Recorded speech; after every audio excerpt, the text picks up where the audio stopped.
नमस्कार, प्रिय दर्शकों, हाजिर हूँ। आज खट बल के अंदर जो 6 प्रकार के बल ग्रहों को मिलते हैं, वो कौन-कौन से होते हैं और किस प्रकार ग्रहों को बल मिलता है?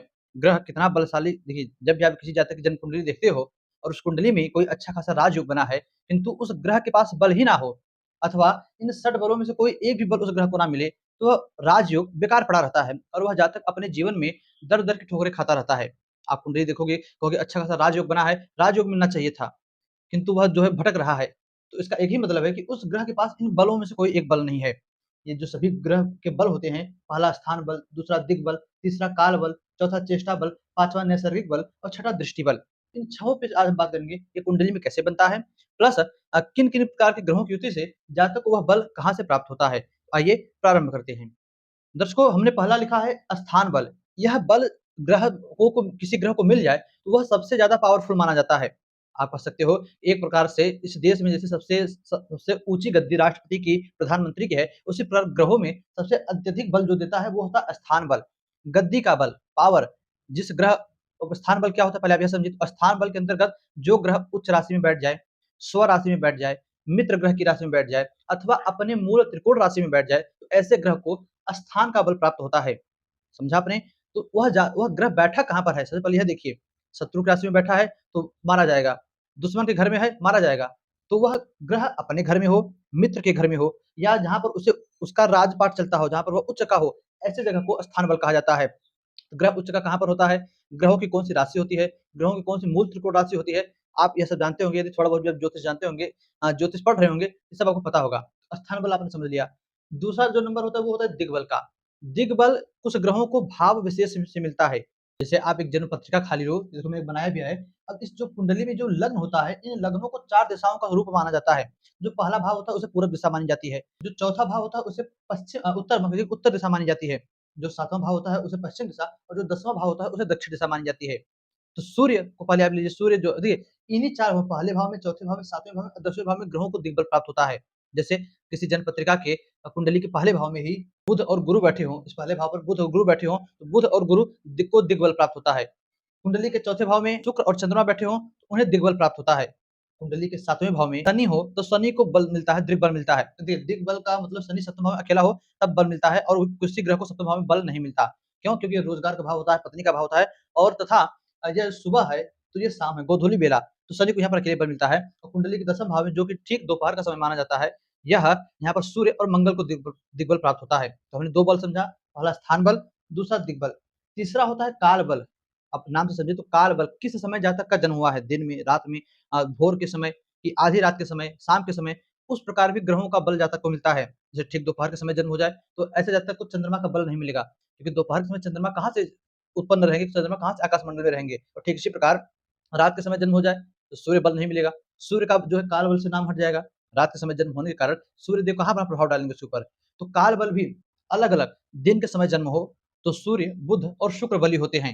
रात के समय जन्म हो, चंद्रमा, शनि और मंगल जो है बली होते हैं। और देवगुरु बृहस्पति तो ये गुरु हैं। इन्हें सुबह शाम हर चौबीसों घंटा किसी भी समय जन्म हो, देवगुरु बृहस्पति को काल बल हमेशा मिलता है। क्यों? क्योंकि गुरु के पास ज्ञान होने के कारण वो हमेशा बली रहते हैं।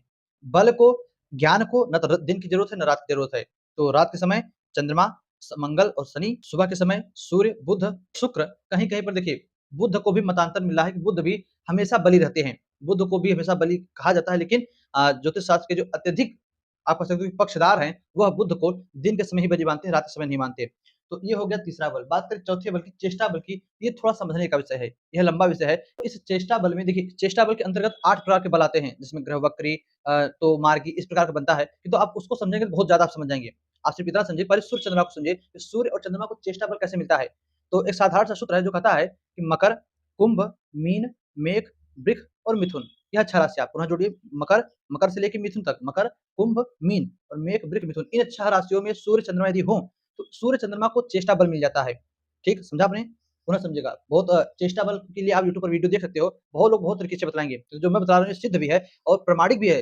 ज्योतिष शास्त्र जो संपूर्णानंद बनारस की सबसे प्रसिद्ध यूनिवर्सिटी है, वहाँ की पुस्तकों में मिलता है सूत्र कि चेष्टा बल के अंतर्गत यदि सूर्य और चंद्रमा मकर, कुंभ, मीन, मेष, वृष, मिथुन के अंतर्गत आवें, तो सूर्य और चंद्रमा को चेष्टा बल मिलता है।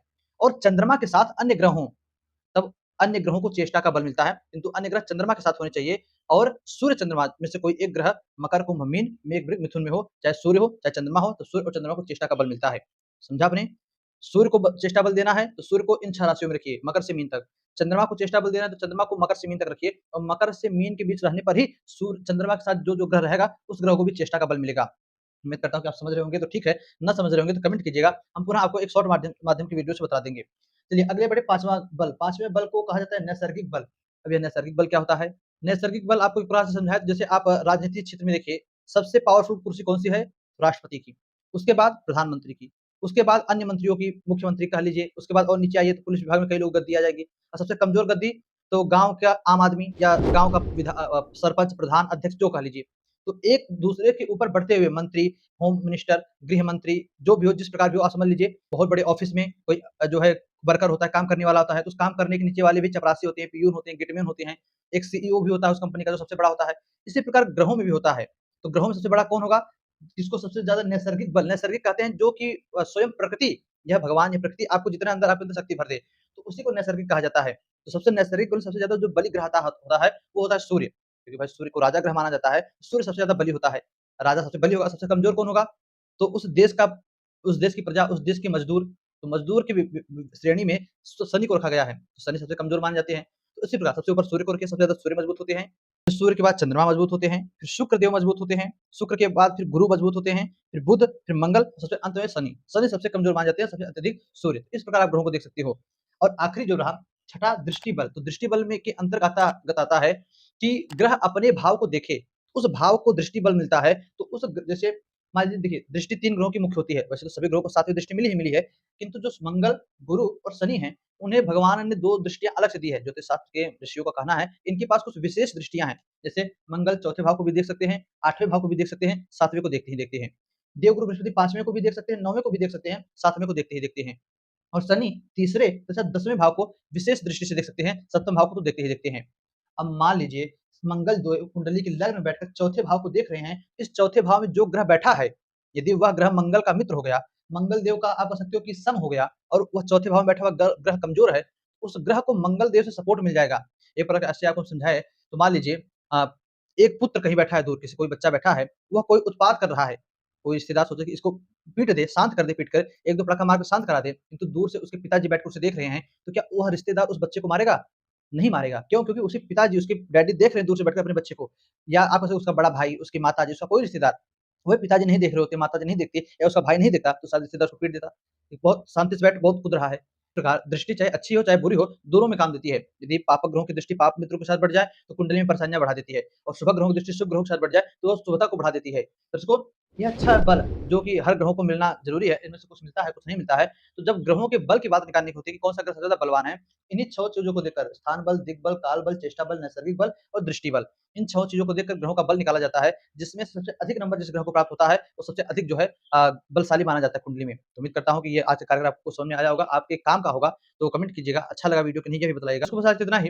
अब इसके बाद यदि मन में कोई आपको डाउट शंका बचा हो तो कमेंट कीजिएगा। उम्मीद करूँगा कि आपकी उस शंका का समाधान किया जाए। तो इजाज़त दीजिए, पुनः मुलाकात होगी कल किसी नई वीडियो में, नए टॉपिक के साथ। तब तक के लिए नमस्कार।